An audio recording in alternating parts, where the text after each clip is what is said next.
Monsieur le Président du Parlement de la CEDEAO, Messieurs les vice-présidents du Parlement de la CEDEAO, Mesdames les vice-présidentes du Parlement de la CEDEAO, honorables députés, membres du Parlement de la CEDEAO,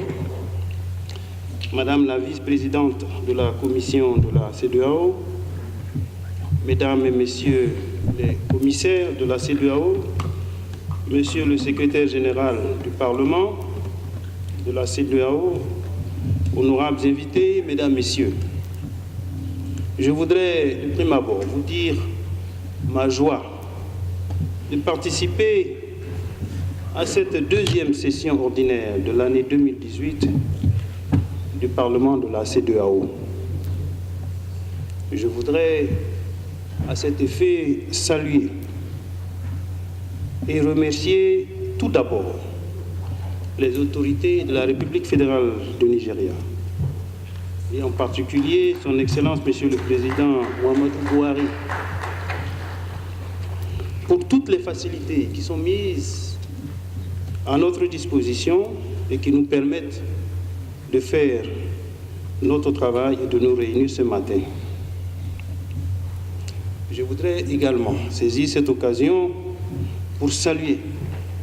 et féliciter l'ensemble des membres du Parlement de la CEDEAO, avec à leur tête le président Cicelo et son bureau pour tout le travail qui a été accompli tout au long de cette année 2018.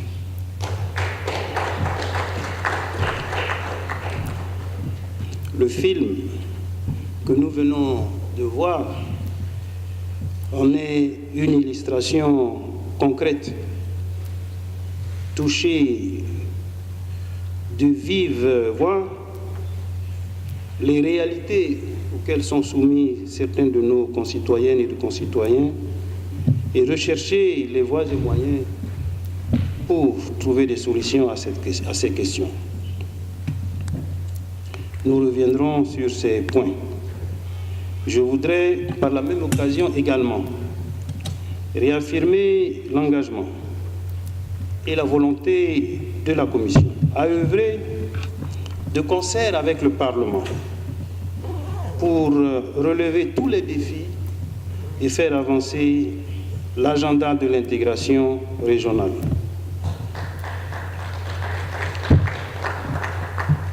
Ces défis sont nombreux et comme indiqué, certains de ces défis sont illustrés dans le documentaire saisissant et instructif que nous venons de voir. Pour cela, je voudrais encore féliciter donc le Parlement de la CEDEAO. Monsieur le Président du Parlement, honorables députés, lors de ma dernière présentation sur l'état de notre communauté, ici même le 15 mai 2018, j'avais en effet à cette occasion rappelé le contexte de l'évolution générale, globale, tant au plan international que dans notre région, et en particulier les questions concernant l'évolution institutionnelle de notre communauté. Ainsi, je voudrais très rapidement rappeler quelques éléments, à savoir que les réformes institutionnelles qui ont été décidées par les chefs d'État et de gouvernement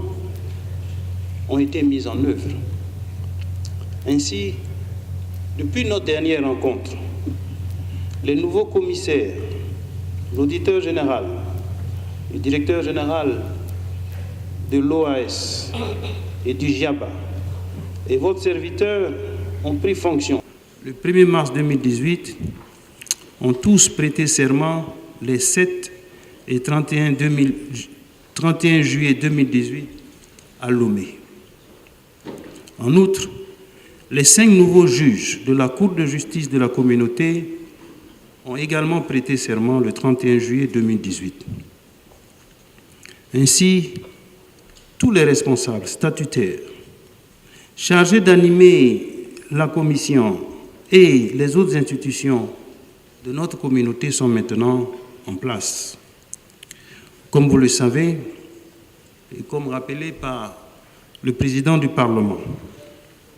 au terme des dispositions de l'article 32 de l'acte additionnel de la CEDEAO relatif au renforcement des prérogatives du Parlement de la CEDEAO, le président de la Commission présente, à l'occasion de chaque session ordinaire du Parlement, un rapport général portant sur la mise en œuvre du programme de travail de la communauté. C'est en vertu de cette disposition que nous sommes présents ce matin devant vous. C'est un exercice important qui nous donne l'occasion de dresser la situation de notre communauté, de couvrir l'état de mise en œuvre des réformes et d'échanger sur les voies et moyens de faire avancer l'intégration régionale en Afrique de l'Ouest. Après ma présentation, qui sera d'une manière qui sera générale, les commissaires ici présents auront l'occasion de présenter devant le Parlement dans plus de détails les stratégies et les politiques sectorielles qui sont mises en œuvre pour, comme je l'ai indiqué, faire avancer l'agenda régional dans notre sous-région. Permettez-moi donc de commencer dans le détail de cette présentation générale pour donner un peu quelques informations sur le contexte économique global dans lequel notre communauté a fonctionné. Selon les données qui sont fournies au plan international, l'économie mondiale devrait enregistrer une croissance en 2018 sensiblement identique au niveau enregistré en 2017, soit un taux de 3,7%. Plusieurs facteurs expliquent cette situation. On note la reprise des investissements dans les économies développées, en développement, l'impact de la hausse des cours du pétrole, plusieurs mesures de relance budgétaire expansionnistes qui sont prises par certains pays développés, notamment l'économie la plus importante, et, comme vous l'avez noté, les tensions commerciales récentes liées à des discussions, à des conflits sur les tarifs. En Afrique subsaharienne, les perspectives de croissance économique restent positives, avec une croissance de 3,1% projetée en 2018 contre 2,7% en 2017. On note en effet que pratiquement toutes les régions de l'Afrique au sud du Sahara sont en croissance, à l'exception de l'Afrique de l'Est et de l'Afrique du Nord. Le continent, comme je l'ai indiqué, devrait connaître une croissance de 3,2% en 2018. Concernant notre région, à savoir la région CEDEAO, la croissance devrait se situer en légère hausse sur une tendance continue, 2,3% en 2017, 3% en 2018 et 3,4% en 2019. Concernant l'inflation, qui est une donnée importante pour plusieurs des réformes que nous envisageons de mettre en œuvre et sur lesquelles nous reviendrons, ce qu'il faut noter au niveau de l'inflation, c'est que la tendance est positive, puisque nous passons d'une inflation moyenne de 13,8% en 2017 dans la région à un taux d'inflation de 10,5% estimé pour l'année 2018. Donc une baisse des tensions inflationnistes. Même si on note que 2 États membres, à savoir la Sierra Leone et le Libéria, enregistraient des taux d'inflation supérieurs à 10%. 10%, vous le savez, étant la norme fixée dans le cadre de notre programme monétaire communautaire. Au niveau des finances publiques, le critère de déficit public, qui reste le critère clé, Le critère essentiel dans le cadre de notre programme de convergence, le déficit public par rapport en 2018, par rapport en 2017, c'est légèrement détérioré. La moyenne dans la région est ressortant à 5%, mais surtout, ce taux étant supérieur au déficit maximum prévu dans le cadre du programme de convergence, qui n'est respecté que par un État membre en 2018. Donc, cela dénote évidemment des efforts encore à faire au niveau des finances publiques, surtout en matière de recouvrement des recettes, mais également en matière, évidemment, de plus grande efficacité en matière de dépenses publiques. Concernant la dette publique, qui reste un paramètre important dans l'évaluation de notre soutenabilité macroéconomique, la situation de la dette est relativement satisfaisante, même si on note une légère hausse entre 2017 et 2018. En 2018, l'endettement devrait se situer à 32,1%, donc en légère hausse par rapport au taux de 2017, mais néanmoins toujours en deçà de la norme communautaire du programme de convergence de 70%. Plusieurs États, 5 précisément, devraient avoir donc des taux qui seraient au-delà de cette norme communautaire. Donc globalement, ce qu'il faut noter donc au niveau du cadre macroéconomique global qui sous-tend toutes les actions de développement, on note que les États ont fait des efforts, la plupart des États continuent de faire des efforts dans le cadre donc des programmes de convergence, mais il y a encore des défis importants qui restent, notamment en matière de finances publiques et particulièrement en matière de mobilisation des ressources internes pour avoir des déficits qui soient en ligne avec le programme de convergence de notre communauté et surtout pour tenir compte des objectifs de notre programme communautaire en matière de monnaie commune. Au niveau de la mise en œuvre des différents programmes de travail de la communauté, je voudrais passer en revue quelques éléments clés par rapport aux grands secteurs et commencer par la situation au niveau donc, des affaires politiques, la paix et de la sécurité. Il faut dire que notre région, d'une manière générale, subit des pressions en matière de sécurité. Vous êtes bien informés concernant le fait que notre région continue à subir la pression des attaques terroristes dans certains pays qui affectent,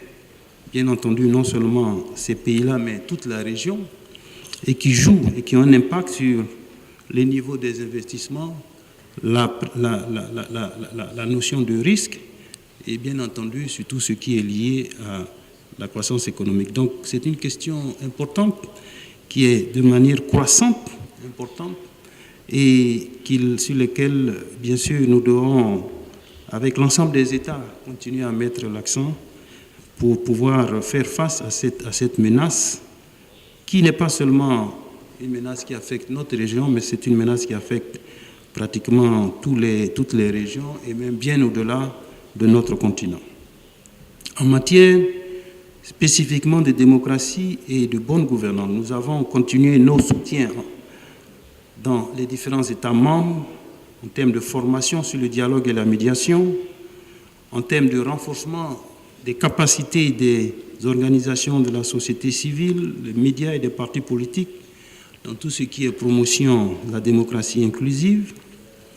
Nous avons continué notre soutien aux processus électoraux dans plusieurs pays, en mai 2018 en Sierra Leone et en juillet 2018 au Mali. Nous continuons nos appuis aux processus électoraux au Togo actuellement et en Guinée-Bissau. en anticipation des élections qui sont prévues en février 2019 au Nigeria et au Sénégal, nous avons initié des consultations de haut niveau avec l'ensemble des parties prenantes, plan politique, plan social en particulier, plan sécuritaire, pour aider ces pays à organiser, les accompagner dans l'organisation donc d'élections qui soient crédibles, fiables, transparentes et qui préservent la paix et la sécurité dans notre région. En matière de médiation et de facilitation de la paix, comme je vous l'ai indiqué, nous sommes très engagés, conformément aux décisions de la conférence des chefs d'État. Nous sommes très engagés dans le soutien à la République de Guinée-Bissau pour les élections parlementaires, initialement prévues le 18 novembre 2018, mais qui ont été décalées compte tenu des retards dans la préparation de ces élections. Nous y reviendrons en plus de détails. Concernant le Togo également, suite aux décisions du 53e sommet de la CEDEAO, à travers le comité ministériel qui est chargé de suivre la mise en œuvre du processus, nous accompagnons ce pays dans les différentes réformes qui doivent être mises en œuvre et dans la préparation des élections législatives prévues le 20 décembre 2018. La Sierra Leone a bénéficié également du soutien pour les élections qui se sont passées en mai 2018 et, comme vous le savez, suite aux tensions post-électorales, la Commission s'est fortement impliquée pour aider à apaiser les tensions. Et je dois également, à cet effet, saluer le Parlement qui a réagi également de manière très à propos avec une mission parlementaire pour justement aider le Parlement sierra-léonais à pouvoir régler les différends qui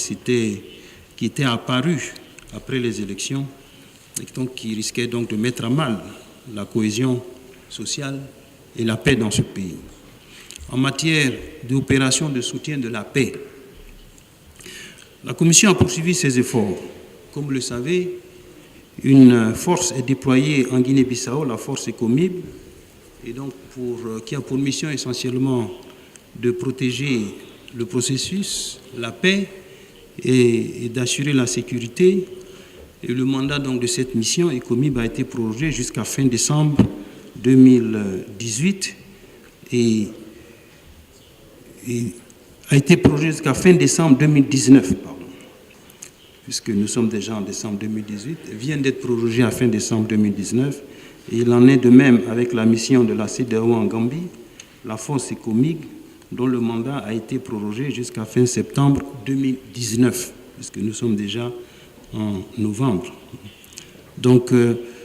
ces deux forces qui sont sur place, comme je l'ai dit, permettent d'assurer la paix, d'aider à la sécurité, de préserver les acquis sociaux et d'aider le pays justement à pouvoir poursuivre la réforme de leur secteur de sécurité et donc à le faire dans un environnement qui soit relativement apaisé. Concernant la force d'alerte de la CEDEAO, la nouvelle structure a été approuvée. Son document d'opérationnalisation de cette force, la force en attente, donc, a été élaboré. Le document de stratégie pour la formation est en cours d'élaboration. Concernant le dépôt logistique de la CEDEAO, ce projet est également en cours d'opérationnalisation. Au niveau du système d'alerte précoce, il s'agit de centres nationaux, un système global de centres nationaux d'alerte rapide d'intervention, justement pour prévenir les risques,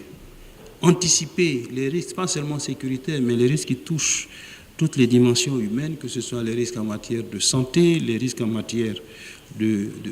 difficultés de production alimentaire. Et donc, ce système d'alerte précoce a vu le déploiement de 5 centres nationaux dans plusieurs pays, le Burkina, la Côte d'Ivoire, la Guinée-Bissau, le Libéria et le Mali. Avec l'appui de l'Allemagne et de l'Union européenne, donc des financements ont été mobilisés pour l'extension à 5 autres pays, à savoir le Nigeria, la Sierra Leone, la Guinée, le Togo et la Gambie. Et nous sommes en négociation avec le Danemark pour le financement qui permettront de compléter notre dispositif régional en déployant 5 autres centres nationaux au Bénin, au Ghana, au Niger, au Cap-Vert et au Sénégal. Une fois donc que l'ensemble des 15 pays aura été couvert, cela, comme je l'ai dit, nous permettra d'avoir un mécanisme régional qui permettra d'anticiper en faisant circuler l'information quasiment en temps réel sur les risques potentiels qui peuvent affecter la sécurité vue au sens global, la sécurité humaine, et surtout de pouvoir prendre des mesures d'anticipation pour pouvoir régler ces questions avant qu'ils ne deviennent effectifs. Nous poursuivons bien entendu nos mesures d'accompagnement, de sensibilisation et de coopération entre les différents secteurs de la sécurité dans notre sous-région, en particulier le centre maritime régional. Au niveau des armes légères de petit calibre, la coopération entre les différentes commissions nationales de lutte contre les armes légères de la CEDEAO donc se poursuit dans le cadre de la mise en œuvre de la convention régionale. La question de la sécurité, bien sûr, dépasse les frontières de notre région. Je l'ai dit au départ, toutes les régions du continent sont affectées. Et donc c'est dans ce contexte qu'un sommet conjoint CEDEAO-CEAC, Communauté des États de l'Afrique centrale, a été organisé sur la paix, la sécurité, la stabilité, la lutte contre le terrorisme et l'extrémisme violent. Ce sommet a été s'est tenu à Lomé le 30 juillet 2018, comme je l'ai indiqué, et plusieurs chefs d'État des 2 régions ont participé, je dirais de nombreux chefs d'État ont participé, et donc ce sommet a permis d'arrêter un plan d'action pour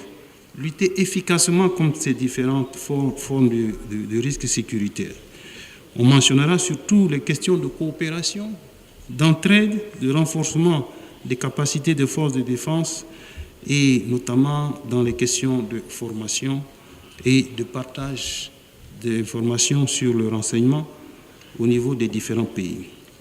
Cette rencontre a été un grand succès. Elle était attendue. Il s'agissait de montrer l'engagement au plus haut niveau des 2 régions sur non seulement la prise de conscience des questions sécuritaires dans les 2 sous-régions, mais surtout sur l'engagement de mettre en œuvre un plan d'action avec des stratégies et des politiques pour efficacement lutter contre ces différentes formes de risques sécuritaires. La transhumance, c'est-à-dire les questions de conflits entre agriculteurs et éleveurs, continuent d'être un grand risque dans notre région. La transhumance est un phénomène, comme on l'a dit la dernière fois, on a même parlé de ça un peu ici, est un phénomène séculaire. Mais ces derniers temps, compte tenu des tensions écologiques, des difficultés de production agricole, des risques sur l'environnement, ces tensions ont créé beaucoup de pertes en vie humaine. Il fallait donc réagir et créer donc les conditions pour pouvoir résoudre, en tout cas porter des solutions pour attaquer ces questions. C'est ainsi qu'une réunion conjointe de haut niveau a été organisée ici, à Abuja, en relation avec le gouvernement de la République fédérale du Nigeria. Et cette rencontre donc, sur la transhumance a permis d'arrêter certaines actions clés, notamment qui visent à améliorer la coopération, mettre en œuvre des décisions qui avaient déjà été prises lors de précédentes réunions sur les questions de la transhumance, encourager les pays à aller dans des mécanismes plus modernes de gestion donc des questions d'élevage et surtout mettre en œuvre des mesures de sensibilisation et de communication pour aider donc à éviter les crises récurrentes de cette question transhumance. Une revue sera faite des actions qui ont été prises lors de cette rencontre.